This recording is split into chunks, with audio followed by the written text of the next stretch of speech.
ಅಶೋಕ್ ಹಾಸ್ಯಗಾರ್ ಕಳೆದ 3.5 ದಶಕದಿಂದ ಉತ್ತರ ಕನ್ನಡ ಜಿಲ್ಲೆಯ ಪತ್ರಿಕೋದ್ಯಮದಲ್ಲಿ ಕಾರ್ಯ ಮಾಡ್ತಾ ಜೊತೆಗೆ ಸಾಹಿತ್ಯ ಕ್ಷೇತ್ರದಲ್ಲೂ ನನ್ನ ಕೆಲಸವನ್ನು ಮಾಡ್ತಾ ಇದ್ದೆ. ನನ್ನ ಸಮಾನ ಮನಸ್ಕರಾದಂತಹ ಧರಣೇಂದ್ರ ಕುರ್ಕುರಿ ಅವರ ಸಂಪರ್ಕದ ಮೇಲೆ ಸಾಹಿತ್ಯದ ಬಗ್ಗೆ ಇನ್ನಷ್ಟು ಕೆಲಸಗಳನ್ನು ಮಾಡಲಿಕ್ಕೆ ಸಾಧ್ಯ ಆಯಿತು. ಪ್ರಸ್ತುತ ನಾನು ಜನಮಾಧ್ಯಮ ಪತ್ರಿಕೆಯ ಪ್ರಧಾನ ಸಂಪಾದಕರಾಗಿ ಕೆಲಸ ಮಾಡ್ತಾ ಇದ್ದೇನೆ. ಚಂದ್ರಮ ಜಾಲತಾಣದ ವೆಬ್ಸೈಟ್ಗೆ ನಾನು ಪ್ರೊಫೆಸರ್ ಧರಣೇಂದ್ರ ಕುರ್ಕುರಿ ಅವರ ಸಂದರ್ಶನವನ್ನು ಮಾಡೋದಕ್ಕೆ ನನಗೆ ಅವಕಾಶ ಬಂತು. ಅದಕ್ಕೆ ನಾನು ಅವರಿಗೆ ಧನ್ಯವಾದ ಹೇಳ್ತೇನೆ ಮತ್ತು ಇದು ನನ್ನ ಸುಕೃತ ಅಂತ ನಾನು ಭಾವಿಸ್ತೇನೆ. ಯಾಕೆ ಅಂತಂದರೆ ಪ್ರೊಫೆಸರ್ ಧರಣೇಂದ್ರ ಕುರ್ಕುರಿ ಅವರು ಕರ್ನಾಟಕ ಮಾತ್ರ ಅಲ್ಲ, ನಮ್ಮ ದೇಶದ ಒಂದು ಪ್ರಖ್ಯಾತ ಸಾಹಿತಿಗಳಲ್ಲಿ ಒಬ್ಬರು. ಕನ್ನಡದಿಂದ ಹಿಂದಿಗೆ ಮತ್ತು ಹಿಂದಿಯಿಂದ ಕನ್ನಡಕ್ಕೆ ಅನುವಾದ ಮಾಡಿ ರಾಷ್ಟ್ರೀಯ ಪ್ರಶಸ್ತಿಯನ್ನು ಸಹ ಗಳಿಸಿಕೊಂಡವರು. ಮೂಲತಃ ಅವರು ಕವಿಯಾಗಿದ್ದವರು. ಅವರು ಕವಿಯಾಗಿ ಗುರುತಿಸಿಕೊಂಡವರು. ಅವರು ಧಾರವಾಡ ಜಿಲ್ಲೆಯ ಮುಗುದದಿಂದ ತಮ್ಮ ಜೀವನವನ್ನು ಮುಗುದದಲ್ಲಿ ಅವರು ತಮ್ಮ ಜೀವನವನ್ನು ಆರಂಭ ಮಾಡಿದರು. ಅಂದರೆ ಮುಗುದ ಅವರು ಹುಟ್ಟುವರು. ಆನಂತರ ಅವರು ನಮ್ಮ ಉತ್ತರ ಕನ್ನಡ ಜಿಲ್ಲೆಗೆ ಬಂದು ಈಗ ನೆಲೆಸಿದ್ದಾರೆ. ಅವರನ್ನು ನಾನು ಚಂದ್ರಮ ಜಾಲತಾಣಕ್ಕೆ ಸಂದರ್ಶನ ಮಾಡ್ತೇನೆ. ನಮಸ್ಕಾರ ಪ್ರೊಫೆಸರ್ ಧರಣೇಂದ್ರ ಕುರ್ಕುರಿ ಅವರೇ. ನಮಸ್ಕಾರ ಅಶೋಕ್. ತಮ್ಮನ್ನು ಚಂದ್ರಮ ಜಾಲತಾಣಕ್ಕೆ ಸಂದರ್ಶನ ಮಾಡೋದಕ್ಕೆ ನಾನು ನನ್ನ ಸುಕೃತ ಅಂತ ಭಾವಿಸಿದ್ದೇನೆ. ತಾವು ಕನ್ನಡದ ವಿಶಿಷ್ಟ ಕವಿಯಾಗಿದ್ದೀರಿ ಮತ್ತು 9 ಕವನ ಸಂಕಲನಗಳನ್ನು ಪ್ರಕಟ ಮಾಡಿದ್ದೀರಿ. ಅದಲ್ಲದೆ ತಮ್ಮ ಅನುವಾದ ಸಾಹಿತ್ಯದ ಮೂಲಕವಾಗಿ ಹಿಂದಿಯಿಂದ ಕನ್ನಡಕ್ಕೆ ಮತ್ತು ಕನ್ನಡದಿಂದ ಹಿಂದಿಗೆ ಅನುವಾದ ಮಾಡಿಕೊಟ್ಟು ಈ ನಾಡಿಗೆ ಉಪಕಾರವನ್ನು ಮಾಡಿದ್ದೀರಿ. ಅನೇಕ ಪ್ರಶಸ್ತಿಗಳಿಂದ ತಾವು ಸನ್ಮಾನಿಸಲ್ಪಟ್ಟಿದ್ದೀರಿ. ಆ ಹಿನ್ನೆಲೆಯಲ್ಲಿ ತಮ್ಮನ್ನು ಸಂದರ್ಶನ ಮಾಡೋದು ಕೂಡ ನನಗೆ ಒಂದು ಹೆಮ್ಮೆ ಅಂತ ಭಾವಿಸಿದ್ದೇನೆ. ಆರಂಭದಲ್ಲಿ ತಮ್ಮ ಪರಿಚಯವನ್ನು ನಮ್ಮ ವೀಕ್ಷಕರಿಗೆ ಮಾಡಿಕೊಡ್ಬೇಕು ಅಂತ ಹೇಳ್ತಿರ್ಬೋದು. ನನ್ನ ಪರಿಚಯ ಅಂತ ಏನು ಭಾಳ ಮಹತ್ವದ ವ್ಯಕ್ತಿ ಅಂತ ನಾನೇನು ಅಂದ್ಕೊಂಡಿಲ್ಲ. ನಾನು ಹುಟ್ಟಿದ್ದು ಒಂದು ಸಣ್ಣ ಹಳ್ಳಿ, ಧಾರವಾಡದಿಂದ 10 ಕಿಲೋಮೀಟರ್ ದೂರ ಹಳ್ಳಿ ಇರೋದು. ರೈತಾಪಿ ಕುಟುಂಬದಲ್ಲೇ ನಾನು ಹುಟ್ಟಿದವ. ನನಗೊಂದಿಷ್ಟು ಜಮೀನು ಇತ್ತಲ್ಲೇ. ನಮ್ಮ ತಂದೆ ಕಡೆಯಿಂದ ಇದ್ದಂಥ ಜಮೀನು ನನ್ನ ದತ್ತಕ ತಾಯಿ, ಅಂದರೆ ನನ್ನ ತಾಯಿ ಆ ಆಸ್ತಿ ನನಗೆ ಬಂತು. ಅದು ಎರಡೂ ಇತ್ತಲ್ಲ. ನಾನು ಹಿರಿಮಗ. ಪೂರ್ಣ ನಾನು ನನ್ನ ರೈತಾಪಿ ಕೆಲಸ ಮಾಡ್ತಾನೆ ನಾನು ಓದ್ತಾ ಬೆಳೆದೆ ಅಲ್ಲೇ. ರೈತಾಪಿ ಕೆಲಸ ಅಂತ ಬರೀ ಆಳು ಹಚ್ಚಿ ಮಾಡಿಸೋದಲ್ಲ, ಅಥವಾ ಹೋಗಿ ಮ್ಯಾರಿ ಮೇಲೆ ನಿಂತ್ಕೊಂಡು ಸುಮ್ಮನೆ ಸೊಂಟದ ಮೇಲೆ ಕೈ ಇಟ್ಕೊಂಡು ನಿಂತು ಕೆಲಸ ಮಾಡಿದ್ದಲ್ಲ. ನಾನು ಸ್ವತಃ ದುಡ್ದಮ್ಮ. ಎಷ್ಟರ ಮಟ್ಟಿಗೆ ಅಂತಂದರೆ, ನಾನು ಹಗಲಿ ಕಾಲೇಜಿಗೆ ಬರೋದು, ರಾತ್ರಿ ಒಂದೊಂದ್ಸಲ ರಾತ್ರಿ ಗಳೆ ಹೊಡೆದೀನಿ, ರಾತ್ರಿ ಹೊಂದೊಳಗಿನ ಕೆಲಸ ಮಾಡೀನಿ. ಕಾರಣ ಅಂದ್ರೆ ನಮ್ಮ ತಮ್ಮಂದ್ರಿಗೆ ನನಗೆ 25 ವರ್ಷದ ಅಂತರ. ಅವರು ಇನ್ನೂ ಹುಟ್ಟಿರ್ಲಿಲ್ಲ. ಆ ಹಂತದಲ್ಲೇ ನಾನು ವಯಸ್ಸಿಗೆ ಬಂದವ. ಹಾಗಾಗಿ ನನಗೆ ದುಡಿಯೋದು ಅನಿವಾರ್ಯ ಆಯಿತು. ದುಡಿತಾನೆ ನನಗೆ ಸಾಹಿತ್ಯದಲ್ಲಿ ಆಸಕ್ತಿ ಮೂಡಿತ್ತು.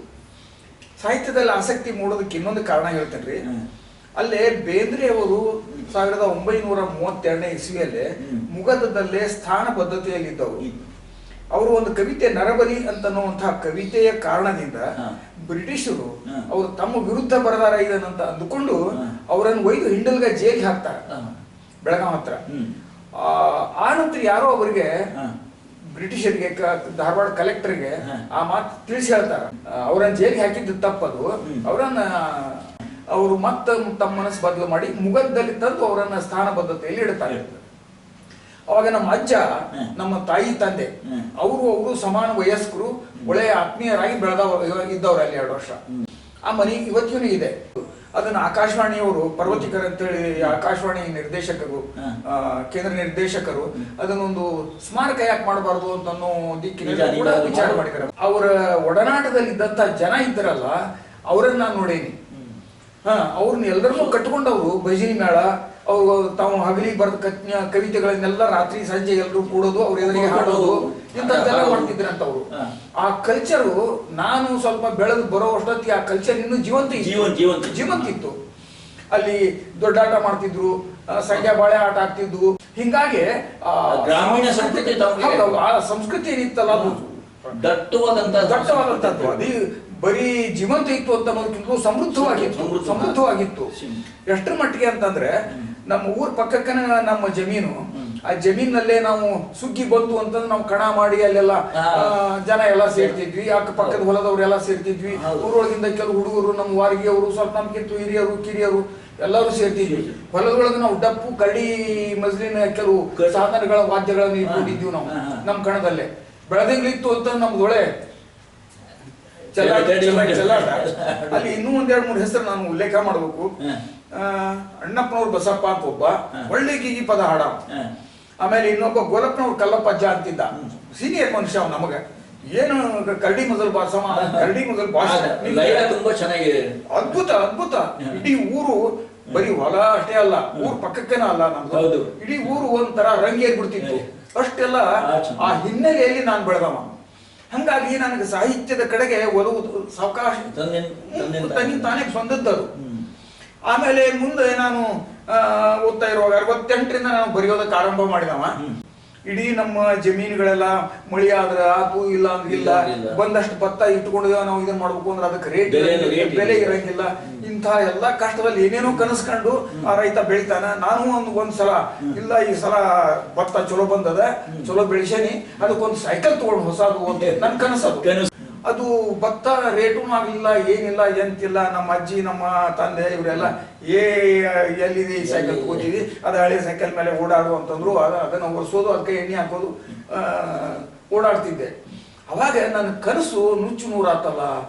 ಆ ಹಂತದಲ್ಲಿ ಒಂದು ಕನ್ನಡಿ ಅಂತ ಒಂದು ಕವಿತೆ ಬರೆದೆ ನಾನು. ಆ ಕವಿತೆ ಓದ್ಬಿಡ್ರಿ. ಕನ್ನಡಿ ಇದು ನನ್ನ ಕನಸು ನುಚ್ಚು ನೂರಾತು. ಬಹುಶಃ ಇದು ಎಲ್ಲಾ ರೈತಾಪಿ ಜನರ ಕನಸಿದು. ಧಾರವಾಡ ಪ್ಯಾಟಿಯೊಳಗೆ ಒಂದು ದೊಡ್ಡ ಕನ್ನಡಿ ಮಾರಾಟಕ್ಕೆ ಇಟ್ಟಿದ್ರು. ಅಂಗಡಿಕಾರ ಹೋಗೋ ಮಂದಿ ಕರೆದು ತನ್ನ ಕನ್ನಡಿ ಕರ ಮತ್ತು ಹೇಳ್ತಿದ್ದ. ನಾನು ಕನ್ನಡಿ ಕೈಯಾಗ ಹಿಡಿದು ಹೊಳಿಸಾಡಿ ನೋಡಿದೆ. ಇಡೀ ಪ್ಯಾಟಿನ ಅದ್ರಾಗ ಕಾಣಿಸ್ತಿದ್ದ.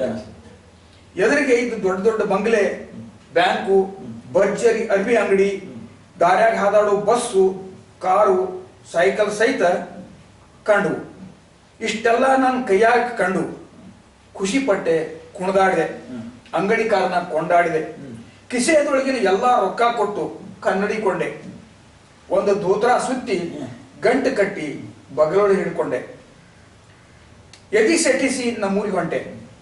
ಇಡೀ ಧಾರವಾಡ ಪ್ಯಾಟಿನ ನನ್ನ ಗಂಟಿನೊಳಗ ಹೆಡಮುರುಗಿ ಕಟ್ಟಿದ್ದೆ. ಮನೆಗೆ ಬಂದು ನಿಲ್ಲೋ ಪುರ್ಸೊತ್ತಿಲ್ದ ನಾ ಕೊಂಡ ಕನ್ನಡಿ ಕತಿ ನನ್ನ ಹೆಂಡತಿಗೆ ಹೇಳಿದೆ. ಊರೆಲ್ಲ ನೋಡ್ಲಂತ ಗಂಟು ಬಿಚ್ಚಿ ಬಾಗಲ್ದಾಗಿಟ್ಟೆ. ಎಷ್ಟ ಹೊಳಸಾಡ್ ನೋಡಿದ್ರು ಒಂದು ಬಂಗ್ಲೆ ಕಾಣ್ಲಿಲ್ಲ, ಬ್ಯಾಂಕು, ಬಸ್ಸು, ಕಾರು, ಸೈಕಲ್ ಸಹಿತ ಕಾಣ್ಲಿಲ್ಲ, ಭರ್ಜರಿ ಅಂಗಡಿ ಕಾಣ್ಲಿಲ್ಲ.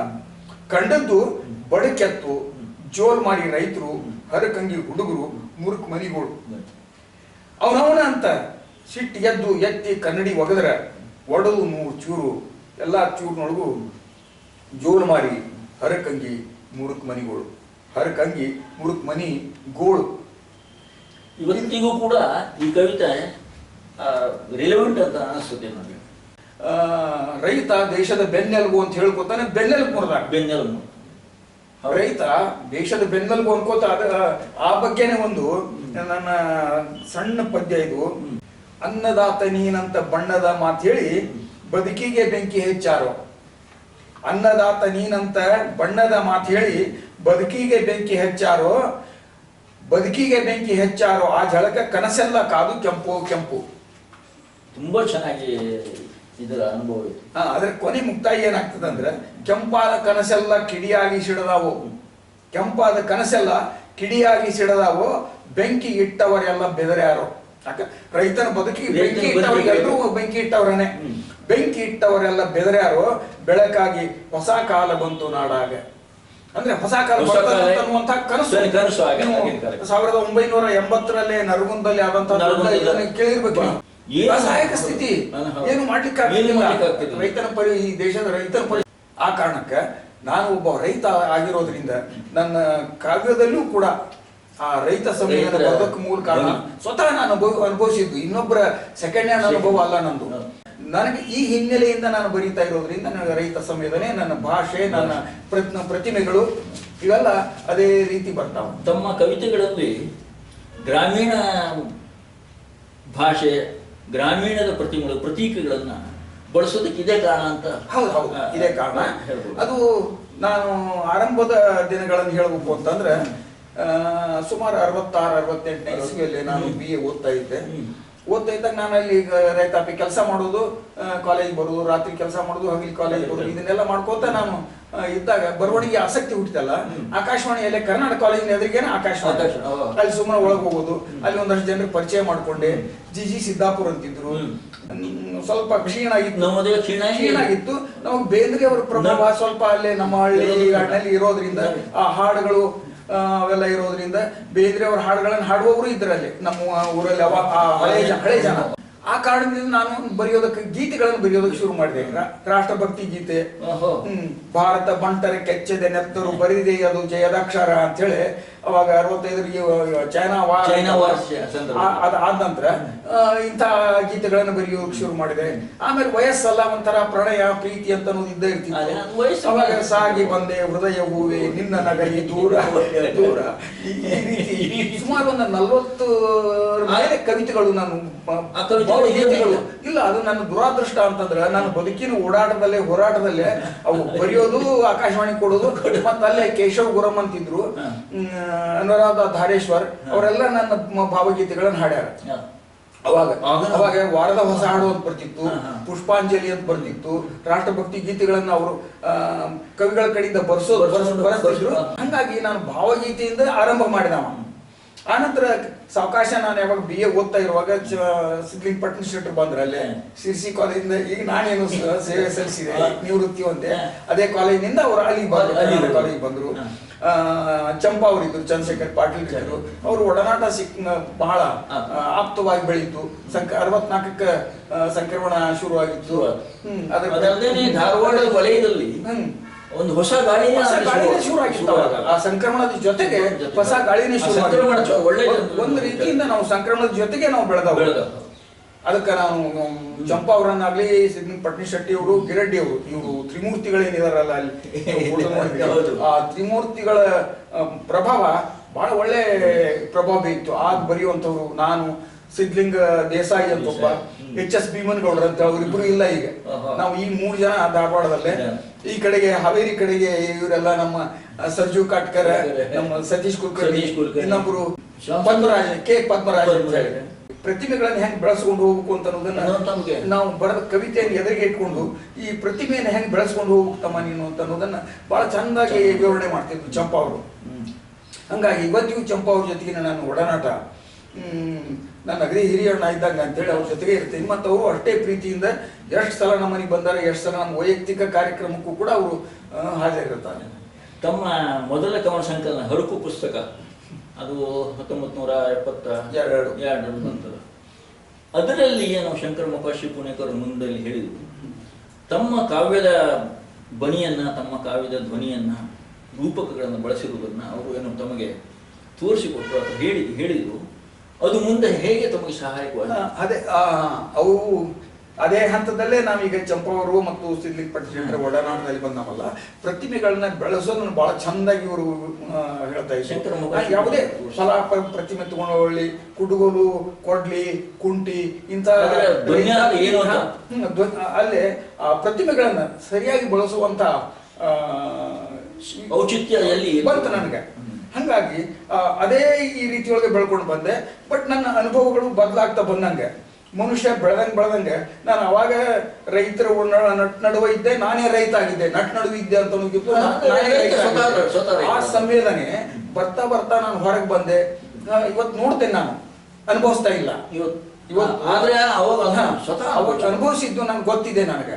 ಆದ್ರೆ ಅವತ್ತಿನ ತೀವ್ರತೆ ಏನದಲ್ಲ, ಆ ತೀವ್ರತೆ ಬಹುಶಃ ಇವತ್ತು ಕಡಿಮೆ ಆಗಿ ಆಗ್ತದೆ. ಸಹಜ ಅದು. ಸಹಜ ಮನುಷ್ಯ ಉಪವಾಸ ಇದ್ದಾಗ ಅವನ ಮಾನಸಿಕತೆ ಬೇರೆ, ಅವನು ಹೊಟ್ಟೆ ತುಂಬಿತು ಅಂತಂದ್ರೆ ಅವನ ಮಾನಸಿಕತೆ ಬೇರೆ. ಪ್ರೇಮಚಂದ್ರ ಒಂದ್ ಕಡೆಗೆ ಒಂದ್ ಮಾತು ಹೇಳ್ತಾರೆ, सोने की थाली में सूखी रोटी डालने से वे पुड़िया नहीं बनती ಅಂತ. ನೀವು ಬಂಗಾರದ ತಾಟೊಳಗೆ ನೀವು ಕಟಕ ರೊಟ್ಟಿ ಹಾಕಿದ್ರೆ, ಒಣ ರೊಟ್ಟಿ ಹಾಕಿದ್ರೆ ಅದು ಹೋಳಿಗೆ ಆಗುದಿಲ್ಲ, ಪುರಿ ಆಗುದಿಲ್ಲ. ಹಂಗ ಅಲ್ಲಿ ಬದುಕು ಹಂಗಿರ್ತಿತ್ತು. ಮುಂದೆ ಬೆಳೆದ ಮೇಲೆ ಒಂದು ಕವಿತೆ ನಮ್ಗೆ ಬರ್ತದ, ಗುಲ್ಮೋಹರ್ ಅಂತ ಹೇಳಿ. ಅಲ್ಲೇ ನನ್ ಕನಸುಗಳು, ನಾವು ಅಲ್ಲಿಂದ ಕನಸುಗಳನ್ನ ಕಟ್ಕೊಂಡು ಬಂದವ. ಕನಸಿಲ್ಲ ಅಂತಂದ್ರೆ ನಾವು ಕವಿನೇ ಅಲ್ಲ. ಆಮೇಲೆ ಅವ ಬೆಳೆಯೋನು ಇಲ್ಲ, ಕನಸಿಲ್ಲ ಅಂತ ಬೆಳೆಯೋನು ಇಲ್ಲ. ಮತ್ ಇನ್ನೊಂದು ಕವಿತೆ ಏನದಲ್ಲ, ನನ್ನ ಪ್ರಕಾರ ಅನುಭವಜನ್ಯ ಆಗಕ್ಕೆ ಹೊರತು ಬರೀ ಅಧ್ಯಯನಜನ್ಯ ಆಗ್ಬಾರ್ದು. ಅಧ್ಯಯನಜನ್ಯ ಅಲ್ಲ, ಅಧ್ಯಯನ ಇರ್ಲಿ, ಅಧ್ಯಯನ ಬೇಕೇ ಬೇಕು, ಇಲ್ಲ ಆದ್ರೆ ಅನುಭವಜನ್ಯ ಕವಿತೆ ಏನದಲ್ಲ ಅದು ಜೀವಂತ ಕವಿತೆ ಆಗ್ತದ. ಆ ಕವಿತೆ ಬದುಕಿಗೆ ಮುಖಾಮುಖಿಯಾಗಿ ನಿಲ್ತದ. ಅದು ಅದು ಮುಖಾಮುಖಿಯಾಗಿ ನಿಲ್ತದ ಬದುಕಿಗೆ. ಈ ಗೋಲಮೋರ್ ಪ್ರತಿಮೆ ಇಟ್ಕೊಂಡು ನಾನು ಹಳ್ಳಿಯಿಂದ ಬಂದವ, ಆ ಕನಸುಗಳನ್ನ ಹೊತ್ಕೊಂಡು ಬರ್ತೀನಿ. ಅಲ್ಲೇ ಒಂದು ಪ್ರತಿಮೆ ಹೆಂಗ್ ಬೆಳೀತದ ಅಂತಂದ್ರೆ ತಂದ ಅದನ್ನೊಂದು ಗುಲ್ಮೋರ್ ಇದ್ರೊಳಗ ಹಸ್ತಾನ ಅದನ್ನ, ಆ ಕನಸು ಒಂದು ಪಾಟ್ನೊಳಗೆ ಒಳಗೆ ಇಡ್ತಾನ ಡ್ರಾಯಿಂಗ್ ರೂಮ್ ನೊಳಗ. ಅಲ್ಲಿ ಆ ಕನಸು ಸರಿ ಬೆಳೆಯುವುದಿಲ್ಲ ಡ್ರಾಯಿಂಗ್ ರೂಮ್ ನೊಳಗ, ಏನಿಲ್ಲ. ಇದು ಬಹುಶಃ ಇದು ಸರಿ ಬೆಳೆಯೋಲ್ಲ, ಇದನ್ನ ಹೊರಗೆ ಕಾಂಪೌಂಡ್ ಹೊರಗೆ ಹಚ್ಚೋಣ, ಕಾಂಪೌಂಡ್ ಒಳಗೆ, ಕಾಂಪೌಂಡ್ ಮನಿ ಎದುರಿಗೆ ಕಾಂಪೌಂಡ್ ಒಳಗೆ ಅಲ್ಲಿ ಹಸ್ತಾನ. ಅಲ್ಲಿ ಹಗರ್ಕ ಬೆಳೀತದೆ. ಬೆಳೆದ ಮೇಲೆ ಎಲ್ಲ ಆಂಟಿನಾ ಇವು ಎಲ್ಲ ವಿದ್ಯುತ್ ವೈರ್ಗಳು ಅವೆಲ್ಲ ಅಡೆತಡೆ ಶುರು ಆಗ್ತಾವ. ಇದು ಸರಿಯಾಗುದಿಲ್ಲ ಅಂತ ಹೇಳಿ ಈ ಕಡೆಗೆ ಒಯ್ದು ಹೊರಗೆ, ಕಾಂಪೌಂಡ್ ಹೊರಗೆ ಬೀದಿ ಆಚೆ ನಡ್ತಾನ. ಅದು ಅಗದಿ ಸಮೃದ್ಧವಾಗಿ ಬೆಳೀತದೆ. ಅಂದ್ರೆ ಕನಸು ಸಾರ್ವಜನಿಕವಾದಾಗ ಅದು ಸರಿ ಬೆಳೀತದ. ನೀವು ಬರೀ ಎಲ್ಲಿವರೆಗೆ ನಂದು ನಂದು ಅನ್ಕೋತ ಇರ್ತೀರಿ, ಸ್ವಾರ್ಥ ಭಾವನೆಯಿಂದ ಇರ್ತೀರಿ, ಅಲ್ಲಿವರೆಗೆ ಏನು ನೀವು ಸಾಧಿಸ್ಲಿಕ್ಕೆ ಆಗುದಿಲ್ಲ, ದೊಡ್ಡ ಕೆಲಸ ಆಗುದಿಲ್ಲ. ಅದನ್ನೇ ಅದೇ ನಿಮ್ಮ ಕನಸನ್ನ ಅದನ್ನ ಸಾರ್ವಜನಿಕ ಕನಸು ಮಾಡ್ಕೊಂಡ್ರಿ ಅಂತಂದ್ರೆ ದೊಡ್ಡ ಕೆಲಸ ನಿಮಗೆ ಒಳ್ಳೆ, ನಿಮ್ಗೆ ಆತ್ಮತೃಪ್ತಿ ಇರ್ತದ. ತಮ್ಮ ಹರಕು ಪುಸ್ತಕದಲ್ಲಿ ಈ ತಾವು ಬೆಳೆದ ರೀತಿಯನ್ನ ಮತ್ತು ತಾವು ಹಳ್ಳಿಯ ನೋಡಿದ ರೀತಿಯನ್ನ ತೀರು ಅನ್ನುವಂಥ ಒಂದು ಕವಿತೆಯಲ್ಲಿ ಹೇಳಿದ್ರಿ, ಮತ್ತೆ ತಾವು ಬೆಳೆದ ರೀತಿಯನ್ನ ನಿಚ್ಚಣಿಕೆ ಅನ್ನುವ ಕವಿತೆಯಲ್ಲಿ ಹೇಳಿದ್ರಿ. ಹೌದು. ಈ ಎರಡೂ ಅನುಭವಗಳು ಅನುಭವಜನ್ಯವಾದ್ದು. ತಾವು ಏನು ಹೇಳ್ತೀರಿ ಅನುಭವಜನ್ಯವಾಗಿ ಬಂದಿದ್ದು ಅಂತ? ಹೀಗೆ ತಾವು ಬೆಳೀತಾ ತಾವು ಬಂಡಾಯದ ಹೇಗೆ? ನನ್ನ ಕಾವ್ಯದ ಧೋರಣೆ ಬಂಡಾಯನೇ, ಎರಡು ಮಾತಿಲ್ಲ. ನಾನು ಅಗದಿ ರೊಚ್ಚಿಗೆದ್ದ ಬರಲ್ಲ, ಆದ್ರೆ ಬಂಡಾಯ ಗುಂಪಿನಲ್ಲಿ ನಾನು ಗುರುತಿಸ್ಕೊಂಡಿಲ್ಲ. ಹೌದು, ತಾವು ಎಲ್ಲೂ ಬಂಡಾಯದ ಕಾರಣಗಳು. ನಾನು ಹಾನಗಲ್ ಕಾಲೇಜ್ ಪ್ರಿನ್ಸಿಪಾಲ್ ಆಗಿದ್ದೆ. ವ್ಯವಸ್ಥೆ ಭಾಗವಾಗಿದ್ದಾಗ ಸ್ವಲ್ಪ ವ್ಯವಸ್ಥೆ ವಿರುದ್ಧ ನಿಲ್ಲೋದು ಬಹುಶಃ ನನ್ನ ಆಗಿನ ಪರಿಸ್ಥಿತಿಗೆ ವೈಯಕ್ತಿಕ ಪರಿಸ್ಥಿತಿಗೆ ಅಷ್ಟು ನನಗೆ ಸಾಧ್ಯ ಆಗದೆ ನಾನು ಬಂಡಾಯದಲ್ಲಿ ಗುರುತಿಸ್ಕೊಂಡಿಲ್ಲ. ಬಟ್ ಬಂಡಾಯದವರಿಗಿಂತಲೂ ನಂದು ಇನ್ನೂ ಪ್ರಖರವಾದಂತಹ ಕವಿತೆಗಳಿದಾವ. ಆನಂತರ ಸಾವಕಾಶವಾಗಿ ತಾವು ಸ್ವಲ್ಪ ಮೃದು ಧೋರಣೆಯನ್ನ ತಾಳುವ ಸಾಧ್ಯ ಹೇಗೆ ಆಯ್ತು ಅಂತ? ಯಾಕಂದ್ರೆ ಅದು ಮೂಲ ಇದರಿಂದ ಬದಲಾವಣೆ ಹೇಗಾಗುವಂತ ಇಲ್ಲ, ಬದಲಾವಣೆ ಅಂತ ಏನಲ್ಲ. ಇನ್ನೂ ಒಂದು ನಕ್ಷತ್ರ ನೀವು ಕಂಡ್ರು ಅದು ಕಿಡಿ ಆಗ್ತದ. ಪ್ರತಿಮೆಗಳು ನನ್ನ ಕಾವ್ಯದಲ್ಲಿ ಬರ್ತಾವ. ಉದಾಹರಣೆಗೆ ಅದೇ ನಕ್ಷತ್ರ ಅಂತ ಹೇಳಿದ್ದಲ್ಲ, ಶಬ್ದವಾಯಿತು ನಕ್ಷತ್ರ ಕವಿತೆ ಅದ. ಆ ನಕ್ಷತ್ರ ಕಿಡಿಯಾಗಿ ಬೀಳ್ತದ. ಅದು ಇವತ್ತಿನ ಪರಿಸ್ಥಿತಿಯನ್ನು ನೋಡಿ ಶಬ್ದ ಕಿಡಿ ಆಗ್ತದ. ಅದು ನಕ್ಷತ್ರ ಅದು ರೀತಿ ಸ್ವಲ್ಪ ರೀತಿ ಸಾಫ್ಟ್ ಆಗಿರ್ಬೋದು. ಈಗ ಹೇಳುವಾಗ ಗೆಡ್ಡಿ ಮೇಲೆ ಹೊಡೆದ ಮಗನ ಕೆಲಸ ಮಾಡ್ತೀವಿ ಅನ್ನೋದು ಬೇರೆ, ಸರಿಯಾಗಿ ಕೆಲಸ ಮಾಡುವಂತ ಅನ್ನೋದು ಬೇರೆ, ದಯವಿಟ್ಟು ಸರಿಯಾಗಿ ಕೆಲಸ ಮಾಡಪ್ಪ ಅಂತ ಅನ್ನೋದು ಬೇರೆ. ಆ ಟೋನ್ ಅದಲ್ಲ, ಟೋನ್ ಸ್ವಲ್ಪ ಬದಲಾಗ್ಯದ ನಂದು ಅಷ್ಟೇ ಬಿಟ್ರೆ, ಆದ್ರೆ ಉದ್ದೇಶ ನನ್ನ ಧೋರಣೆ ಗಟ್ಟಿ ಅದೇ, ಎರಡು ಮಾತೇ ಇಲ್ಲ ಅದರಲ್ಲಿ.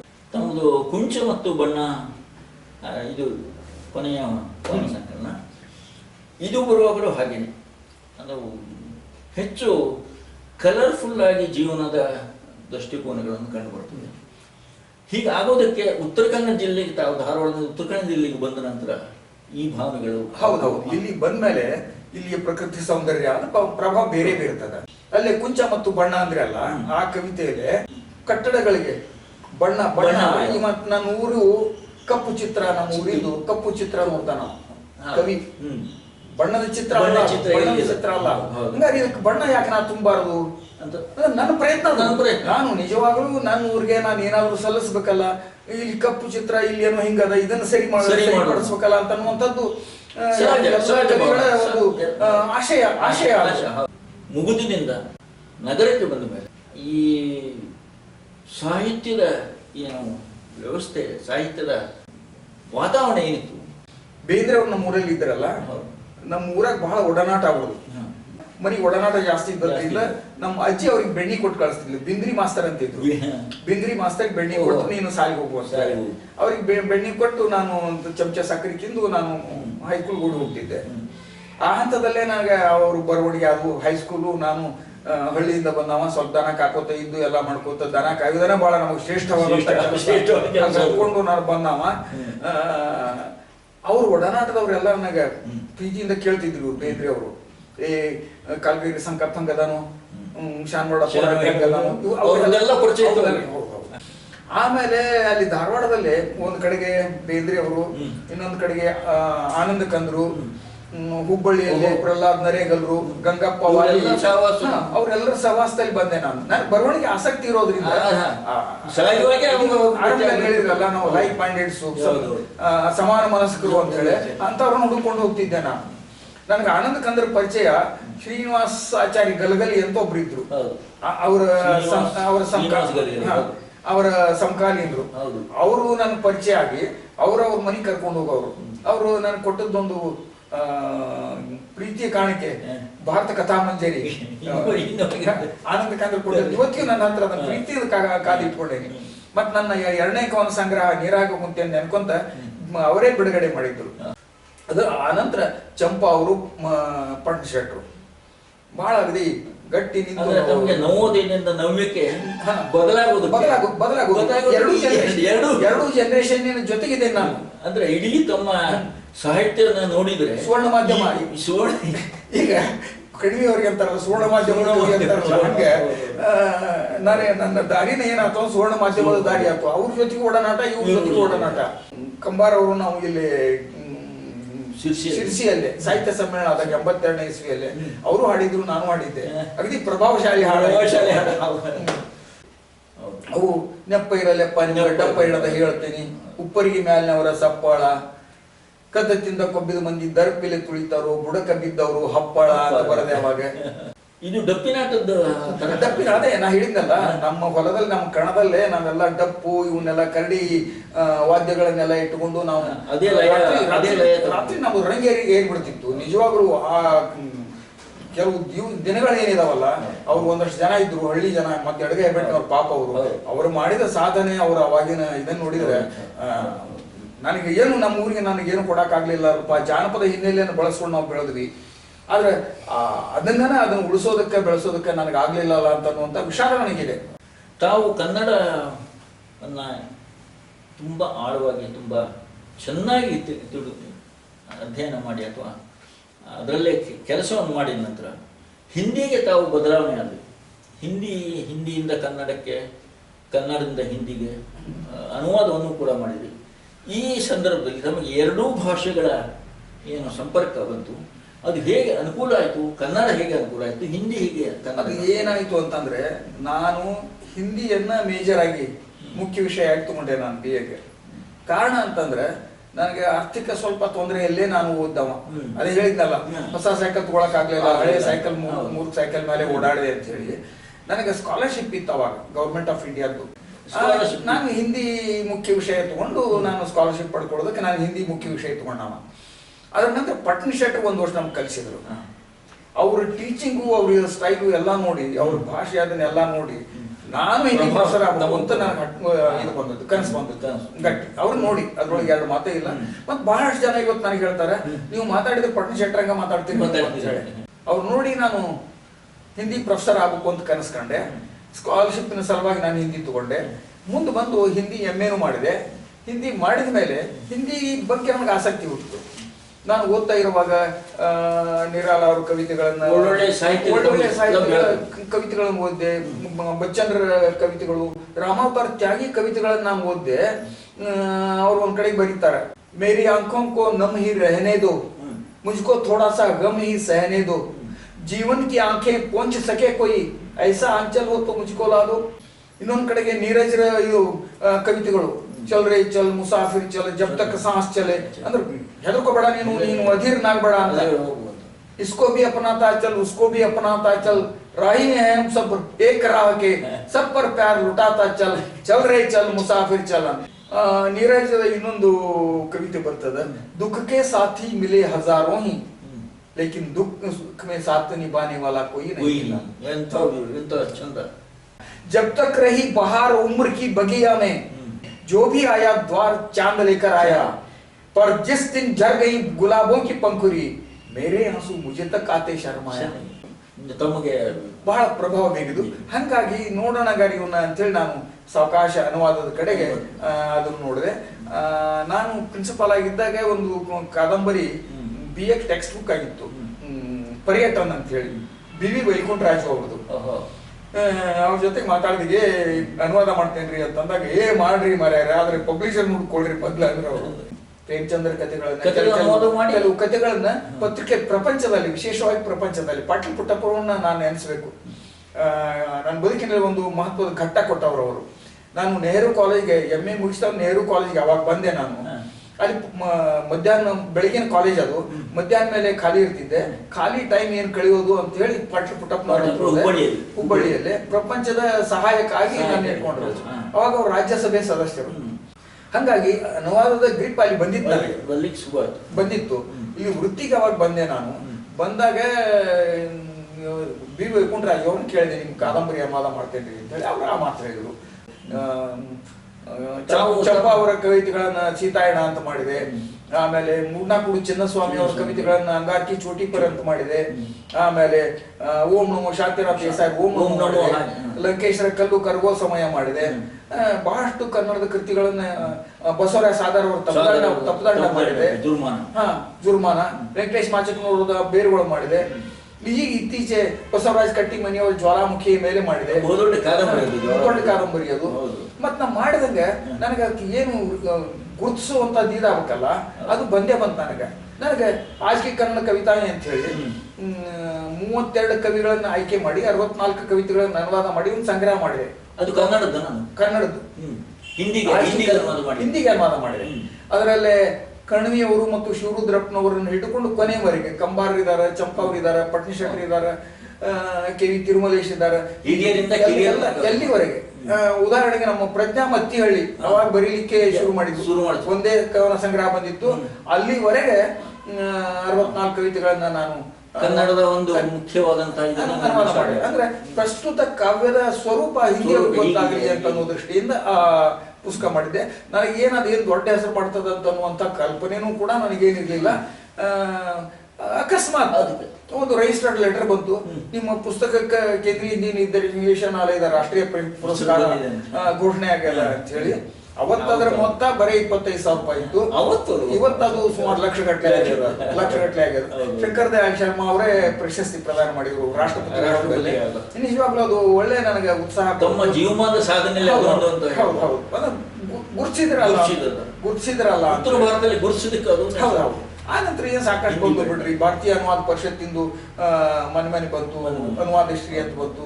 ಮತ್ತು ಕರ್ನಾಟಕದಲ್ಲೂ ಕೂಡ ಕುವೆಂಪು ಭಾಷಾ ಭಾರತಿದು ಗೌರವ ಪ್ರಶಸ್ತಿ ಬಂತು, ಸಾಹಿತ್ಯ ಅಕಾಡೆಮಿದು ಅನುವಾದ ಶ್ರೀ ಪ್ರಶಸ್ತಿ ಬಂತು. ಆಮೇಲೆ ಸಾಹಿತ್ಯ ಪರಿಷತ್ತಿಂದು ಚೌಂಡರಾಯ ಪ್ರಶಸ್ತಿ ಬಂತು. ಅವೆಲ್ಲ ಪ್ರಶಸ್ತಿಗಳು ಲೆಕ್ಕಕ್ಕೆ ಅದು ಬೇರೆ ಬಿಡ್ರಿ. ಅದರಿಂದನೇ ಅಷ್ಟೇ ಬಿಟ್ರೆ ನನಗೆ ಈ ಗುರುತಿಸ್ಲಿ, ನನಗೇನು ಕಿರೀಟ ಆಗ್ಲಿ ಅಂತ ಅನ್ನುವಂತ ಯಾವ ಇದಕ್ಕೂ ನಾವು ಹೋಗ್ಲಿಲ್ಲ. ಮತ್ ಯಾವ ಬಾಜಾ ಭಜನ್ ನನ್ನ ಕೈ ಒಳಗೆ ಗಿಮಿಕ್ಸ್ ಅನ್ನು ಹಿಡಿಲಿಲ್ಲ. ನಿಮ್ಗೆ ಉದಾಹರಣೆಗೆ 96ಕ್ಕೆ ನಿಮ್ಗೆ ರೆಕಮೆಂಡ್ ಮಾಡ್ಯಾರ ರಾಜ್ಯೋತ್ಸವ ಪ್ರಶಸ್ತಿಗೆ ಅಂತ ಹೇಳಿ 96ಕ್ಕೆ ನಮ್ಗೆ ಪತ್ರ ಹಾಕಿದ್ರೆ ಇನ್ನೂ ಕಾದಿಟ್ಟೇನೆ. ಲೀಲಾವತಿ ಆರ್ ಪ್ರಸಾದ್ ಅವರಿದ್ರು ಅವಾಗ ಕನ್ನಡ ಸಂಸ್ಕೃತಿ ಇಲಾಖೆ ಮಂತ್ರಿ. ನಾನು ಬೇಡ, ಈ ಹಂತದಲ್ಲಿ ಬೇಡ ಅಂತ ಹೇಳಿ. ಯಾಕಂದ್ರೆ ರಾಷ್ಟ್ರಪತಿ ಪ್ರಶಸ್ತಿ ಬಂದಿರೋ ಇದು ಆಜ್ಗೆ ಕನ್ನಡ ಕವಿತಾ ಹಾಗೆ ಅದನ್ನ ಇಟ್ಕೊಂಡು ಅವರು ರೆಕಮೆಂಡ್ ಮಾಡಿದ್ರೆ ಕಾಣಿಸ್ತದ. ನಾನು ಬಯೋಡಾಟಾ ಕೊಡ್ಲಿಲ್ಲ, ಏನು ಕೊಡ್ಲಿಲ್ಲ ನಾನು ಅವಾಗ. ಹಂಗೆ ಉಳಿದು ಹೋಗ್ತದ. ಹಿಂದಿಯಿಂದ ಕನ್ನಡಕ್ಕೆ ತಾವು ಏನು ಅನುವಾದ ಮಾಡಿದ್ರೆ ಅದ್ರಲ್ಲಿ ತಾವು ಯಾವುದು ತಮಗೆ ತುಂಬಾ ಚೆನ್ನಾಗಿ ಹಿಡಿಸಿತು? ಎರಡು ಬಹಳ ಮುಖ್ಯವಾದಂಥವು ಹೇಳ್ತೇನೆ. ನಿರಾಲ ಅವರ ಜೀವನ ಚರಿತ್ರೆ ಮಾಡಿದೆ, ಅದು ರೂಟೀನ್ ಬಿಡ್ರಿ, ಅದು ಸಾಮಾನ್ಯವಾದಂಥದ್ದು. ಕಲಿಕತೆ ವಾಯಾ ಬೈಪಾಸ್ ಅಂತ ಹೇಳಿ ಡಾಕ್ಟರ್ ಅಲ್ಕಾ ಸರಾವಗಿ ಅವರ ಕಾದಂಬರಿ ಅದು. ಇವರು ಕಲ್ಕತ್ತಾದವರು. ಬಹಳ ಅದ್ಭುತ ಕಾದಂಬರಿ. ಹೊಸ ತಂತ್ರಗಾರಿಕೆಯನ್ನ ಆ ಕಾದಂಬರಿಯಲ್ಲಿ, ಬರವಣಿಗೆಯ ಹೊಸ ತಂತ್ರಗಾರಿಕೆ ಅದು. ಆ ಕಾದಂಬರಿಯನ್ನು ಬಹಳ ಖುಷಿ ಕೊಟ್ಟದ್ದು. ಅನುವಾದ ಬಹಳ ಜನ ಕೇಳಿದ್ರು, ಬಹಳ ಟಫ್ ಅನುವಾದ, ಇದನ್ನ ಹೆಂಗ್ ಮಾಡಿದ್ರಿ ಅಂತ ಹೇಳಿ. ಏನೋ ಮಾಡಿದೆ ನಾನು. ಕೆಲವು ಸ್ವಾತಂತ್ರ್ಯವನ್ನು ತಗೋಬೇಕಾಗ್ತದೆ. ಇಂಗ್ಲಿಷ್ ನಲ್ಲೇ ಒಂದು ಗಾದೆ ಮಾತಿದೆ ರೀ ಅನುವಾದಕ್ಕೆ ಸಂಬಂಧಪಟ್ಟಂಗ. Translation is like a woman, translation is like a woman. If faithful not beautiful, if beautiful not faithful. ಆಮೇಲೆ ಮೊನ್ನೆ ಮೋಹನ್ ದಾಸ್ ಉದಯ್ ಪ್ರಕಾಶ್ ಅವರ ಮೋಹನ್ ದಾಸ್ ಅನುವಾದ ಮಾಡಿದ ಕಿರುಕಾದಂಬರಿ, ನೀಳಗತೆ ಅಂತಂದ್ರಿ ಅಥವಾ ಕಿರುಕಾದಂಬರಿ ಅಂದ್ರಿ. ಕನ್ನಡದಿಂದ ಹಿಂದಿಗೆ ಇದರಲ್ಲೇ ಲಂಕೇಶ್ವರ ಕತೆ ಮತ್ತು ಕಥೆಗಳು, ಕಲ್ಲು ಕರಗುವ ಸಮಯ ಮತ್ತು ಓಮಣಮು, ಇವೆರಡು ಬಹಳ ಖುಷಿ ಕೊಟ್ಟು. ತಪ್ಪದಂಡ ಒಳ್ಳೆ ವಿಮರ್ಶೆಗಳು ಬಂದಾವ. ಅಂಗಾಕಿ ಚೋಟಿ ಪರ್ ಒಳ್ಳೆ ವಿಮರ್ಶೆಗಳು ಬಂದಾವ ಹಿಂದಿ ಬೆಲ್ಟ್ ನಲ್ಲಿ. ಈಗ ಜ್ವಾಲಾಮುಖಿ ಮೇಲೆ ಇತ್ತೀಚೆ ಬಂದದ್ದು ಜ್ವಾಲಾಮುಖಿ ಪರ್, ಈಗ ವಿಮರ್ಶೆ ಬರ್ತಾ ಇದಾವೆ. ಈ ಪ್ರಾದೇಶಿಕ ಭಿನ್ನತೆಗಳಿದ್ರೆ ಅಥವಾ ಭಾಷಾ ಭಿನ್ನತೆಗಳಿದ್ರೆ ಅದನ್ನ, ಆ ಸವಾಲುಗಳನ್ನು ಹೇಗೆ ತಾವು ಎದುರಿಸಿದ್ರಿ? ಭಾಷೆ ಏನದಲ್ಲ, ಈ ಸಂಭಾಷಣೆಯಲ್ಲಿ ಆಡು ಭಾಷೆಯನ್ನ, ಆಯಾ ಪ್ರದೇಶದ ಆಡು ಭಾಷೆಯನ್ನ ಬಳಸ್ತಾ ಇದ್ರು ಅಂತ ಹೇಳಿ ನನಗೆ ಆಡು ಭಾಷೆ ಮೇಲೆ ಸಂಪೂರ್ಣ ಹಿಡಿತ. ಮತ್ತು ನನ್ನ ಕಾವ್ಯದಲ್ಲೂ ಕರ್ತಲಾಮಲಕ ನಾನು ಆಡು ಭಾಷೆಯನ್ನು ಬಳಸೇನೆ. ನಾನು ಮಾತಾಡೋದು ಕೂಡ ನನ್ನ ಭಾಷೆ ಇವತ್ತು ಇಲ್ಲಿ ಬಂದು 30-40 ವರ್ಷ ಆದ್ರೂ ಕೂಡ ಭಾಷೆ ಬದಲಾಗಿಲ್ಲ. 66-68ರಿಂದ ಬರೀಲಿಕ್ಕೆ ಶುರು ಮಾಡಿದೆ ನಾನು. ಈ ಸಂದರ್ಭ ಅಲ್ಲಿ ಪುಸ್ತಕ ಪ್ರಕಟ ಆದದ್ದು 72ಕ್ಕೆ ಬಂದ. ವಿಸ್ತಾರವಾದಂತಹ ಒಂದು ಏನು ಅನುಭವ ಇದೆ, ಇದನ್ನ ಇಟ್ಟುಕೊಂಡು ತಾವು ಈಗೇನಾದ್ರೂ ಬರೀಲಿಕ್ಕೆ ಇದೆಯೇ? ಬರೀಲಿಕ್ಕೆ ನಾನು ಅಷ್ಟೇ ಅಲ್ಲ, ಒಂದು ತಮಗೂ ಇಂದ ಒಂದು ಟಿವಿ ಸಂದರ್ಶನದಲ್ಲೂ ಕೂಡ ನಾನು ಹೇಳಿದ ಮಾತಿದೆ. ಬೇಲಿ ಬಯಲು ಅಂತ ಒಂದು ಕಾದಂಬರಿ ಬರೆಯೋಣ ಅಂತ ಹೇಳಿ ಆರಂಭ ಮಾಡಿದೆ. ಸುಮಾರು 60% ಮುಗಿಸಿದೆ ಅದನ್ನ. ಅಂದ್ರೆ ಅದು ನನ್ನ ಕಥೆನೆ, ನಮ್ಮೂರ್ ಕಥೆನೆ ಅದು. ನಮ್ಮೂರ್ ಕಥೆನೆ. ಅಂಕಣ ಬರಹಗಳನ್ನ ಮಾಡಿದ್ರಿ, ವಿಡಂಬನಾತ್ಮಕವಾದಂತಹ ಅಂಕಣ ಬರಹ. ಅದು ಪುಸ್ತಕವಾಗಿ ಬಂತು. ಅಲ್ಲೇ ಅದು ವಿಡಂಬನಾತ್ಮಕ ಅಂದ್ರೆ ಬಹಳ ಒಂಥರ ಚಾಟಿ ಏಟೆ ಅದಾವ ಅದ್ರೊಳಗೆ, ನೇರ. ತಮ್ಮ ಸಾಧನೆಯಲ್ಲಿ ತಾವು ಆಸ್ಟ್ರೇಲಿಯಾಕ್ಕೆ ತಮ್ಮ ಮಗನ ಮನೆಗೆ ಹೋದಾಗ ಅಲ್ಲಿ ಒಂದು ಕನ್ನಡ ಶಾಲೆಯನ್ನು ಆರಂಭ ಮಾಡಿದೆ. ಹೌದು. ಇದು ತಮ್ಮ ಜೀವನ ಚರಿತ್ರೆಯಲ್ಲಿ ಇದೆ. ಈ ಒಂದು ಅನುಭವವನ್ನು ತಾವು ಅಲ್ಲಿ ಹೋದಾಗ ಏನಾಯ್ತು ಅಂದ್ರೆ, ನಮ್ಮ ಮೊಮ್ಮಗಳು 1-2-3 ಫ್ರೆಂಚ್ ಶಬ್ದಗಳನ್ನ ಸಣ್ಣ ಒಳಗಳು. ಅಲ್ಲೇ ಸ್ಕೂಲ್ ಆಫ್ ಲ್ಯಾಂಗ್ವೇಜಸ್ ಅಂತ ಒಂದು ಸ್ಕೂಲ್ ಅದ ಅಲ್ಲಿ. ಇಂಗ್ಲಿಷ್ ಎಲ್ಲಾ ದೇಶದ ಭಾಷೆಗಳನ್ನು ಕಲಿಸ್ತಾರ. ಅಲ್ಲೇ ನಾವು ಅದನ್ನ ಮಾತಾಡ್ತಾ ಇರುವಾಗ, ಹಂಗಾರೆ ಇಂಡಿಯಾದ ಯಾವ ಭಾಷೆ ಕಲಿಸ್ತಾರ ಅಂತ ನಾವು ಇಣಿಕೆ ಹಾಕಿದಾಗ ಯಾವ ಭಾಷೆನೂ ಇರ್ಲಿಲ್ಲ. ಅವಾಗ ನನ್ನ ಮಗನಿಗೆ ಕೆಲವು ಸ್ನೇಹಿತರು ಇಂಡಿಯನ್ಸ್ ಏನಿದ್ರಲ್ಲ, ಇಂಡಿಯನ್ಸ್ ವಿಶೇಷವಾಗಿ ಕನ್ನಡಿಗರೆಲ್ಲ ಸೇರಿಸಿ ಅಲ್ಲಿ ಒಂದು ಸ್ಕೂಲ್ ಯಾಕೆ ಸ್ಟಾರ್ಟ್ ಮಾಡಬಾರ್ದು ಅನ್ನೋ ವಿಚಾರ, ಒಂದು ಅವಕಾಶ. ಇಂಟಾ ರಂಪ್ ಅಂತ ಲೇಡಿ ಅವಳು, ಅದ್ರ ಮುಖ್ಯಸ್ಥೆ, ಸ್ಕೂಲ್ ಆಫ್ ಲ್ಯಾಂಗ್ವೇಜಸ್ ಮುಖ್ಯಸ್ಥೆ ಅವಳು ಹಿಡಿದು ಬಹಳ ಉತ್ಸಾಹದಿಂದ ಅವರು ಕನ್ನಡ ಶಾಲೆ ಆರಂಭ ಮಾಡಿದ್ರು. ಅನುವಾದ ಕ್ಷೇತ್ರದಿಂದ ಒಳ್ಳೆಯದಾಗಿದೆ ಅಂತ ಅನಿಸ್ತು, ಅಥವಾ ಅನುವಾದಕರನ್ನು ಒಳ್ಳೆಯದಾಗಿ ನೋಡಿದ್ದಾರೆ ಅಂತ ಅನಿಸ್ತದೆ? ಇಲ್ಲ, ನಿಮ್ಗೆ ನಾವು ನೋಡಿಲ್ಲ ಅಂತ ನಾವು ಹೇಳೋದಕ್ಕಾಗುದಿಲ್ಲ. ಮತ್ತೆ ಸಿಗಬೇಕಾದಷ್ಟು ನನಗಂತೂ ನಾನು ಮಾಡಿದ ಕೆಲಸಕ್ಕೆ ಪ್ರತಿಫಲ ನನಗೇನು ಸಿಗಬೇಕಾಗಿರಲ್ಲ, ಅದು ಸಿಕ್ಕದ. ಮತ್ತು ನಾನು ಯಾವುದಕ್ಕೂ ಬೆನ್ನು ಹತ್ತಿಲ್ರಿ ಅಷ್ಟೇ. ನಾನು ನನ್ನ ಪಾಡಿಗೆ ನನ್ನ ಕೆಲಸ ಮಾಡ್ತಾ ಹೋಗೀನಿ. ಮತ್ತು ನನಗೆ ತೃಪ್ತಿ ಅದ. ನನಗೆ ಸಿಗಬೇಕಾದಂಥ ಮಾನ ಸನ್ಮಾನ ಸಿಕ್ಕದ. ಅನುವಾದ ಸೃಜನಶೀಲತೆಯನ್ನು ಬೇಡ್ತದೆಯೋ? ಹೌದು, ನಿಮ್ಗೆ ಅನುವಾದಕ್ಕೆ ಅದು ಕ್ರಿಯೇಟಿವ್. ನನಗೆ ಶಾಂತಿನಾಥ್ ದೇಸಾಯಿ 2ನೇ ದರ್ಜೆ ಅಂತ ಅಂತಿದ್ರು, ಇವತ್ತು ಅದಿಲ್ಲ. ನನಗೆ ಶಾಂತಿನಾಥ್ ದೇಸಾಯಿ ಒಂದ್ಸಲ ಮಾತಾಡ್ತಾ ಇರುವಾಗ ಅವ್ರದ್ದು ಪತ್ರನೇ ಇರ್ಬೇಕು ನನ್ನ ಕಡೆಗೆ, ಹಾಗೆ ಬರ್ದಿದ್ರು ಅವರು. ನಾನು ಸೃಜನಶೀಲ ಬರವಣಿಗೆ ಜೊತೆಗೆ ಅನುವಾದನ ಮಾಡ್ತಾ ಇದ್ದೀನಿ ಅಂತ ಅವ್ರಿಗೆ ಪತ್ರ ಬರ್ದಿದ್ದೆ. ನಾನು ಏನ್ ಮಾಡ್ತಾ ಇದ್ದೀನಿ ಈಗ ಅಂತ ಕೇಳಿದಾಗ, ನಾನು ಹಂಗೆ ಬರೆದಾಗ ಇಮಿಡಿಯೇಟ್ ಉತ್ತರ ಬರ್ದಿದ್ರು ಅವರು. ಈ ಅನುವಾದನೂ ಕೂಡ ಸೃಜನಶೀಲ, ಅದು ನಿನ್ನ ಕಲ್ಪನೆ, ನಿನ್ನ ಮಾತು ತಪ್ಪದು ಅಂತ ಹೇಳಿ ಹೇಳಿದ್ರು ಅವರು. ಅಂದ್ರೆ ಅನುವಾದಕ್ಕೆ ಸೃಜನಶೀಲತೆ ಇಲ್ಲ ಅಂತಂದ್ರೆ ಅನುವಾದ ಮಾಡೋದಕ್ಕೆ ಆಗುವುದಿಲ್ಲ, ಸರಿಯಾದ ಶಬ್ದ ಸಿಗುವುದು. ಉದಾಹರಣೆಗೆ ನಮ್ಮ ಚಂಪಾವರ ಕವಿತೆಗಳನ್ನ, ಮುಡ್ನಾಕುಡಿ ಚಿನ್ನಸ್ವಾಮಿ ಕೆಲವು ಕವಿತೆಗಳನ್ನ ನಾನೇನು ಅನುವಾದ ಮಾಡ್ತೇನಲ್ಲ, ಮೂಲ ಕವಿಯ ಮೂಲ ಲೇಖಕನ ಸಂವೇದನೆಯ ನನ್ನ ಸಂವೇದನೆ ಆಗ್ಬೇಕದು, ಅಂದ್ರೆ ಮಾತ್ರ ನಾನು ಅದನ್ನ ಅನುವಾದ ಮಾಡ್ತೇನೆ ಹೊರತು ನನಗೆ ಆ ಸಂವೇದನೆ ನಂದು ಆಗದೆ ಇದ್ರೆ ನಾನು ಅನುವಾದ ಮಾಡೋದು. ಸೃಜನಶೀಲತೆ ಮುಖ್ಯ ಆಗ್ತದೆ. ವೀಕ್ಷಕರಿಗೆ ತಾವು ಏನು ಸಂದೇಶವನ್ನ ಕೊಡೋದಕ್ಕೆ ಇಷ್ಟಪಡ್ತೀವಿ? ಸಂದೇಶ ಕೊಡುವಷ್ಟು ದೊಡ್ಡ ಮನುಷ್ಯ ನಾನಲ್ಲ ಅಂತ ನಾನು ಅಂದ್ಕೊಂಡೇನೆ. ಹೌದ್ರಿ, ಬದುಕು ಯಾವಾಗಲೂ ನಾವು ಸಕಾರಾತ್ಮಕವಾಗಿ ನಾವು ವಿಚಾರ ಮಾಡ್ಕೋತಾನೆ ಮುಂದೆ ಹೋಗ್ಬೇಕು. ನಾವು ಸ್ವಾವಲಂಬಿಗಳಾಗಿ ಇನ್ನೊಬ್ಬರ ಕಡೆ ನಾವು ಕಣ್ಣು ಹಾಸ್ತಾ ನಮ್ಮ ಪಾಡಿಗೆ ನಾವು ಬದುಕೋದನ್ನ ನಾವು ಕಲ್ತರೆ ನಮ್ಮ ದೇಶ ಸುಭಿಕ್ಷವಾಗಿರ್ತದ ಅಂತ ನಾನು ಅಂದ್ಕೊಂಡೇನೆ. ನನಗೆ ಸಿಗೋ ಸಿಕ್ಕ ನಾನು ಮಾಡಿದಷ್ಟು ನನಗೆ ಸಿಕ್ಕ ಮತ್ತೆ ಈ ನಮ್ಮ ಸಮಾಜ ಮತ್ತು ನಮ್ಮ ಪ್ರಕೃತಿ ಏನದಲ್ಲ, ನಾವು ಮಾಡಿದ್ದನ್ನು ಎಂದೂ ಇಟ್ಕೊಳ್ಳೋದಿಲ್ಲ. ನಾವು ಮಾಡಿದ್ದ ನಮ್ಮ ಸಮಾಜ ಆಗ್ಲಿ, ನಮ್ಮ ಜನ ಸುತ್ತಮುತ್ತಲಿನ ಪರಿಸರ ಆಗ್ಲಿ, ನಾವು ಏನ್ ಮಾಡಿರ್ತೇವಿ ಅದನ್ನ ರಿಟರ್ನ್ ಕೊಟ್ಟೆ ಕೊಡ್ಬೇಕು. ಅದು ಪೇಷನ್ಸ್ ನಮಗೆ ಸ್ವಲ್ಪ ಸಂಯಮ ಬೇಕು, ಆ ಕಾಲ ಬೇಕು. ತಾವು ಸಾಹಿತ್ಯ ಸಂಘಟನೆ ಕಟ್ಟಿಕೊಂಡು ಸನ್ಮತಿ ಸಾಹಿತ್ಯ ಪೀಠ ಅಂತ ಅನೇಕ ಒಳ್ಳೊಳ್ಳೆಯ ಲೇಖಕರನ್ನು ಕರೆಸಿ ಇಲ್ಲಿ ಕೆಲಸವನ್ನು ಮಾಡಿದ್ರಿ.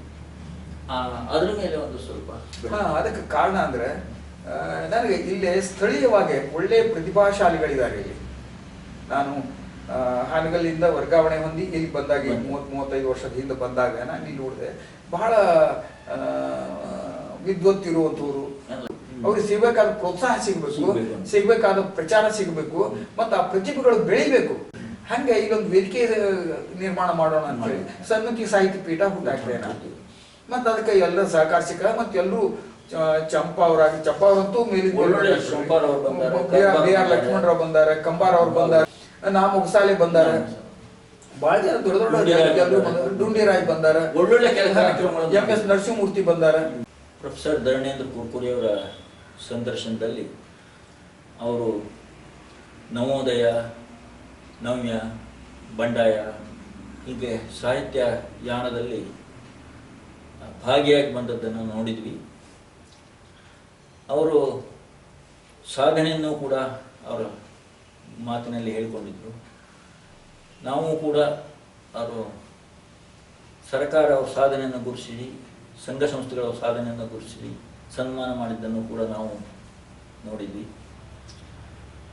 ಈ ಹಿನ್ನೆಲೆಯಲ್ಲಿ ಅವರು ನಮಗೆ ಒಂದು ಎಸೆಟ್ ಆಗಿ, ಸಮಾಜಕ್ಕೆ ಎಸೆಟ್ ಆಗಿದ್ದಾರೆ ಅಂತ ಕಂಡು ಬರ್ತದೆ. ಕೊನೆಯದಾಗಿ ಅವರು ಒಂದು ಕವಿತೆಯನ್ನು ಹೇಳಿ ನಮ್ಮ ವೀಕ್ಷಕರಿಗೆ ಹೇಳಿ ನಮ್ಮ ಸಂದರ್ಶನ ಮುಕ್ತಾಯ ಮಾಡಬೇಕು ಅಂತ ಹೇಳಿ. ಇದು ನನ್ನ ನೀರಾಗ ಕುಂತೇನೆ ಅನ್ಕೊಂತ ಸಂಗ್ರಹದೊಳಗಿನ ಕವಿತೆ. ಕಚ್ಚು ಕಚ್ಚು ಅಂದ್ರೆ ಒಂದು ಕಲೆ ಅಂತ ಹೇಳ್ತೇವಲ್ಲ, ಗಾಯದ ಕಲೆ ಅಂತ ಹೇಳ್ತೇವಲ್ಲ, ಹಂಗೆ ಇದನ್ನ ನಮ್ಮ ಗುರುಗಳು ಡಾಕ್ಟರ್ MM ಕಲಬುರ್ಗಿ ಅವರು ಬಹಳ ಇದನ್ನು ಪ್ರೀತಿ ಮಾಡ್ತಿದ್ರು. RC ಹಿರೇಮಠ ಅವರು ಕೂಡ ಇದನ್ನು ಬಹಳ ಪ್ರೀತಿ ಮಾಡ್ತಿದ್ರು. ಯಾವ ಸಂದರ್ಭದಲ್ಲಿ ಬರೆದಿದ್ದು? ಇದು ನನ್ನ ವಯಸ್ಸಿನಲ್ಲಿ ಅಗದಿ ಜವಾನಿಯಲ್ಲೇ ಬರೆದಂತಹ ಒಂದು ಕವಿತೆ ಇದು. ಕಚ್ಚು. ನಿನ್ನ ಮ್ಯಾಗ ಕವಿತೆ ಬರಿಬಾರ್ದಂತ ಕದ ಹಾಕೊಂಡು ಕೋಲ್ಯಾಕ್ ಕುಂತ್ರ ಕಿಟಕ್ಯಾಗ ಹಾದು ಕನ್ನಡ ಕಾಣ್ತಿದಿ. ನಿನ್ನ ಮ್ಯಾಗ ಕವನ ಬರಿಬಾರ್ದಂತ ಕದ ಹಾಕೊಂಡು ಕೋಲ್ಯಾಕ್ ಕುಂತ್ರು ಕಿಟಕ್ಯಾಗ ಹಾದು ಕನ್ನಡ ಕಾಣ್ತಿದಿ. ಕನ್ನಡಿನ ತೆಗಿಬೇಕಂತ ಕೈಯಾಗ ಹಿಡಿದ್ರೆ ಜಾರಿ ಬಿದ್ದು ಒಡೆದು ಕಂಡಾಪಟ್ಟಿ ತುಣುಕು. ಎಲ್ಲಾ ತುಣುಕಿನಾಗೂ ನಿಂದ ಮಾರಿ ಅಷ್ಟು ತುಣುಕು ಬಳಕೊಂಡು ಬೇಲ್ಯಾಗ ಒಗಿಬೇಕಂದಾಗ ಕೈಗೆ ಕಾಜ ನಟ್ಟು ಬಳ ಬಳ ನೆತ್ರ. ಅಷ್ಟು ತುಣುಕು ಬಳಕೊಂಡು ಬೇಲ್ಯಾಗ ಒಗಿಬೇಕಂದಾಗ ಕೈಗೆ ಕಾಜ ನಟ್ಟು ಬಳ ಬಳ ನೆತ್ರ. ಗುದುಮುರುಗಿ ಹಾಕಿ ಗಾಯ ಮಾಸ್ಕೊಂಡು ಕಚ್ಚು ಮಾತ್ರ ಇನ್ನೂ ನಿಚ್ಚಳ. ಬಹಳ ಬ್ಯೂಟಿಫುಲ್ ಕವಿತೆ ಇದು. ತಮ್ಮ ಸಂದರ್ಶನಕ್ಕೆ ನಾನು ಭಾಗಿಯಾಗಲಿಕ್ಕೆ ಅವಕಾಶ ಮಾಡಿಕೊಟ್ಟಂತಹ ಚಂದ್ರಮ ತಂಡರು ಮತ್ತು ಸಹಕರಿಸಿದಂತಹ ಗಾಮ ತುಂಬೆ ಮನೆಯವರಿಗೂ ಮತ್ತು ತಮ್ಮ ಕುಟುಂಬದವರಿಗೂ ವಂದನೆ ಹೇಳ್ತೇನೆ. ನಮಸ್ಕಾರ.